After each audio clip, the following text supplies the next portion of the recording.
Ayan, pak na pak po mga apo.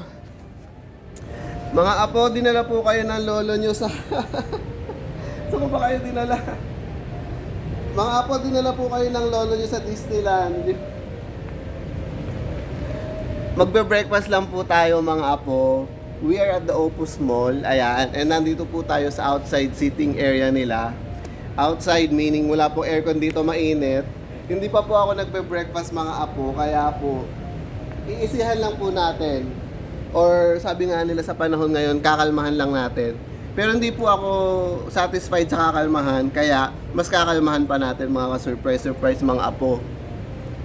And it is ano po ngayon, December 2025. Ayan, so it is the holiday season mga apo. Ito na yung pa-holiday season ko sa inyo. Ayan, hindi pa po ako nagbe-breakfast. It is a Tuesday. Ayan, it is a Tuesday morning, ganon.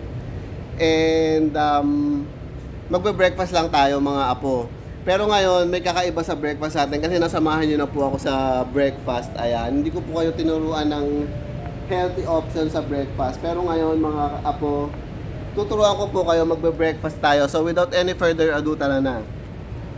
Ano ba itong sinasabi kong what do you call this? Healthy option na ito mga apo when it comes sa breakfast. So fruits lang po tayo.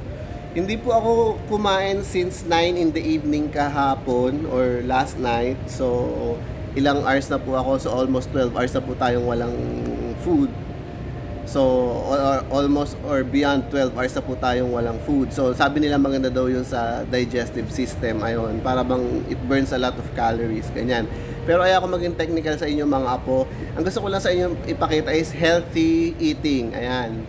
So, sa breakfast daw, kalimutan nyo na yung mga sinabi sa inyo ng mga lolo't lola nyo na huwag ka kakain ng maasim sa umaga kasi sasakit yung tiyan mo, ganyan. Hindi po totoo yun kasi nga po, ayan, sa social media, sinasabi na po sa atin na okay naman po kumain ng mga fruits, 'di ba? Ginagawa, let's say yung orange, 'di ba? Ginagawa nga po nating juice 'yon, ganoon. So maasim 'yon, ba't iniinom natin? So pwede naman po. And ngayon, talagang excited ako mga apo, pagbigyan niyo na kasi ang tagal-tagal ko pong gustong kainin itong fruit na ito. And ngayon lang po talaga it will come to a fruition na talaga kakainin na po natin itong fruit na ito. So first time ko pong kumain ng fruit na ito. So forget nyo na po yung mga sinasabi kong hindi po ako magbibigay ng opinion video pag first time ko palang kakainin kasi baka this is an acquired taste. Forget nyo na po yun. And eto na po yun. Persimmon. Ito mga ka-surprise mga apo ko. Ayan. Gusto nyo ba ng closer look? So, tagal-tagal ko na pong gustong kainin ito mga ka-surprise. Ayan. Hindi ko po alam kung ano lasa nito, ganyan. And to be honest, hindi ko siya mabili sa SM. Kasi sa SM ko lang siya nakikita before, ganun. Nakikita ko siya kinakain ng mga vloggers na nagta-travel around the world, ganyan. And hindi ko po siya mabili sa mall kasi mahal po siya. But since nakakita po ako sa sidewalk nito, ganyan. Actually, sa mga bansa po na maraming ganito persimmon, talagang this is a street fruit. Ayan, makikita mo lang siya sa street. Ayan. So anyway, without any further ado, samahan nyo na ako mag-breakfast kasi ang init po dito, pinagpapawisan na ako. Pero okay lang kasi naka-attire naman po tayo ng pang mainit.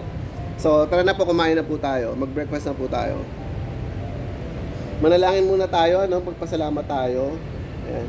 Ama naming Jehovah, pinakamakapangyarihan sa lahat, Diyos ng pag-ibig. Ama, salamat po sa masarap pong pagkain ito. Ama, magbigay po sana sa amin ito ng lakas na aming kailangan sa araw na ito. Salamat po, Ama, sa pagkain ito. Ang panalangin ito po, Ama, pinapaabot po sa inyo sa kaitaasan, sa ngalan po ng Panginoon, aming Hari, Jesucristo. Salamat po, Amen. So, ayan, kumain na po tayo.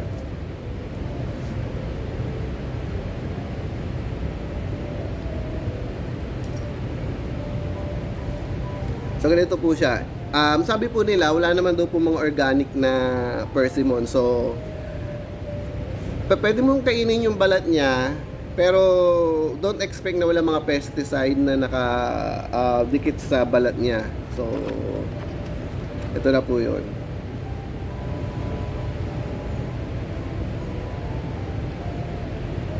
Sabi nila, ang way daw ng pinaka best way daw ng pagkain nito is ganitong cut. So, ikakat nyo siya ng ganito para makita nyo rin yung loob niya. Ayan. So parang may star po sa loob, ganon.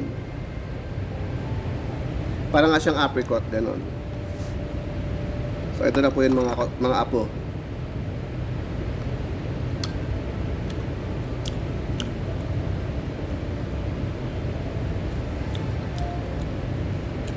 Matamis nga siya mga apo. Sabi po nila sa Japan daw po, marami rin ito, and China. And they say na ang fruit po na ito is like a gift from God. Well, any fruit is a gift from God, diba? Diyos po ang may likha niyan. Pero ito daw po, specifically ang tawag ng mga tao dito is a gift from God. Parang golden gift from God, parang ganun. So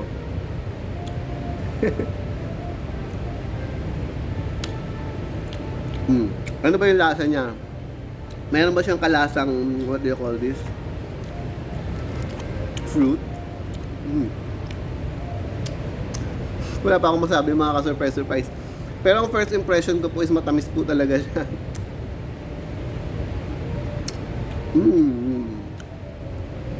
Matamis po siya, and yung balat niya is parang apple. Maybe mas matigas pa sa apple. Alam niyo po yung red apple, California apple yata yung. Ganun po siya.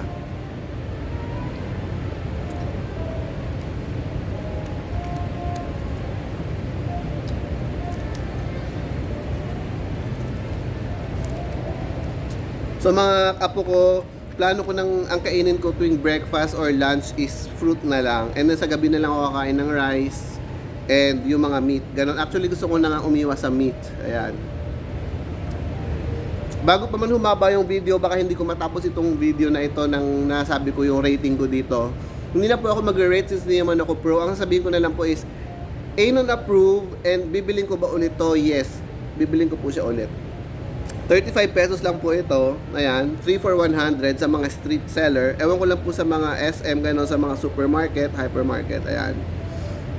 So, meron din po siyang seed. Ayan. Maliit lang naman po yung seed niya. Gano'n.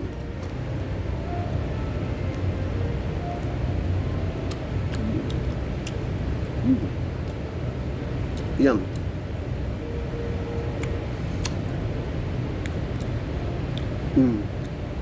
Mga apo, meron pa akong gusto ipakita sa inyo. Hindi lang po ito. Meron pa po akong isang feeling ko gusto ko talaga i-document or i-vlog. Kasi po, kakaiba po itong way ng pagkain ko po dito sa fruit na ito. Tingnan lang po natin kung nakailang minutes na po tayo. So ayan, naka 7 minutes pa lang tayo. Yay! May ano natin to, may video natin ito. Ito po yung isang fruit na nabili ko, and I know marami na pong nakakain sa inyo nito, pero kakaiba po yung way ko ng pagkain nito. Papakita ko sa inyo why. So ito po yun. Suha po, ayan. Suha mga apo ko.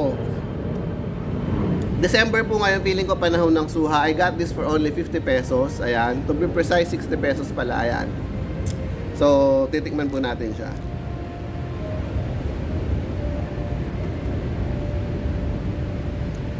Gusto ko po sa inyong ipakita yung way ng pagkain ko nito. Kasi dun sa mga hindi mahilig sa fruits, ganyan, lalo na yung magkakaroon ng, what do you call this, transition from eating meat sa fruit, ganyan. And baka sabihin nyo para bang boring, gano'n. Ito po, yung way ko po ng pagkain nito, I think hindi po siya boring. Papakita ko po sa inyo why. So, ganito po siya. Kakainin natin isang part lang, ganyan, para hindi masyadong humaba yung video. Gusto ko lang talaga ipakita sa inyo yung, for me, na hindi boring way ng pagkain nito. Well, hindi ko napapahabayan yung paghintay sa inyo na kung bakit, kung paano siyang hindi kainin ng boring. I-reveal ko na po agad, mga apo. Ang way ko po is, lalagyan ko po siya ng dip. So, i-dip ko po siya. Usually, sa patis po siya i-dip. Sa fish sauce, ganon. Pwede po siya i-dip sa ganon. Pero let's say, mga kabataan nyo, nasa high school life na, or high school, mga elementary, ganon. Naalala ko, dinidip namin siya sa asin.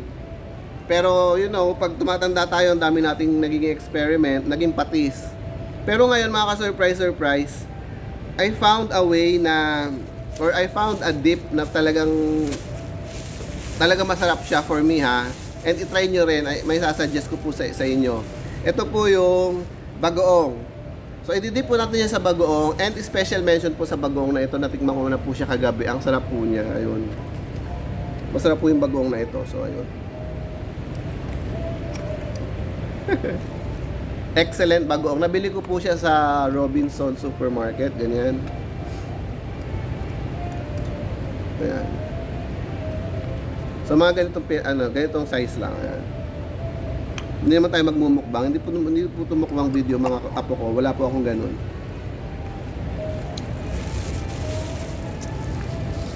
Ayan. So ito na po, tara na po. Kainin po natin na, i-dip po natin siya sa bagoong. So ito na po yun.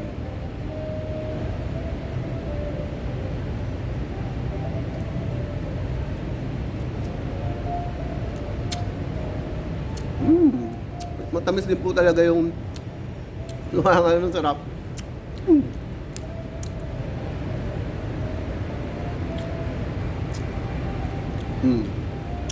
Sa for na mas gusto ko ang suha kasi sa persimmon. Pero I think hindi mo siya pwedeng pag i-compare, gano'n, kasi magkaiba talaga sila, gano'n. Sarap. Na-excite na akong i-upload itong video na ito.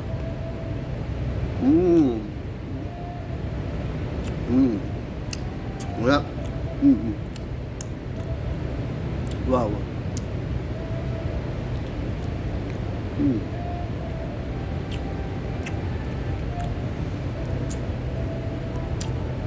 Nga. Mga surprise, hindi po ako nag-reflex sa yung kumakain lang po ako. Gusto ko lang po may makasama mga apo.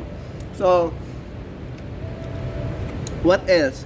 Gusto kong sabihin sa inyo mga apo na kakaroon po ako ng transition when it comes sa diet. Recently lang po nagpa-blood pressure po ako, and hindi naman ganun kataas, pero 130 daw is above normal na.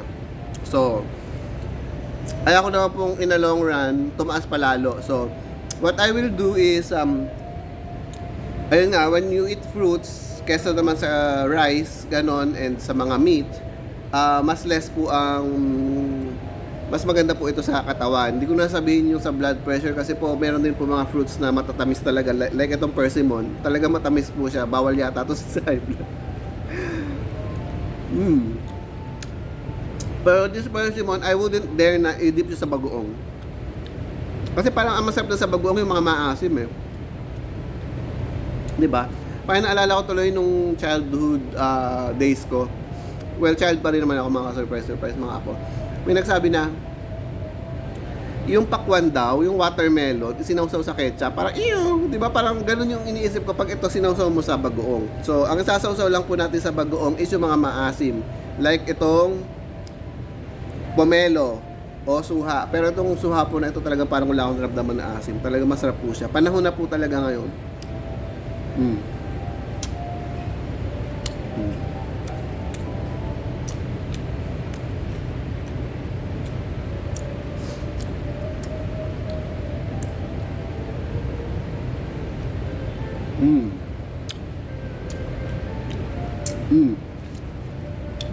Mga ka-surprise lang po, hindi ko napapahabain. Naka 13 minutes na po tayo. And bubutulin ko na po.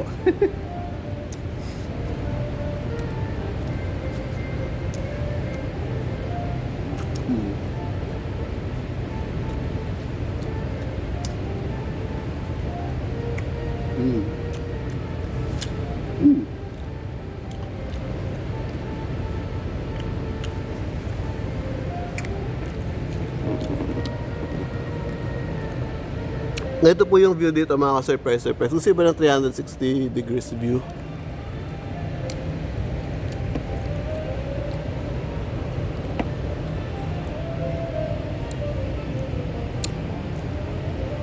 Puputulin ko na po.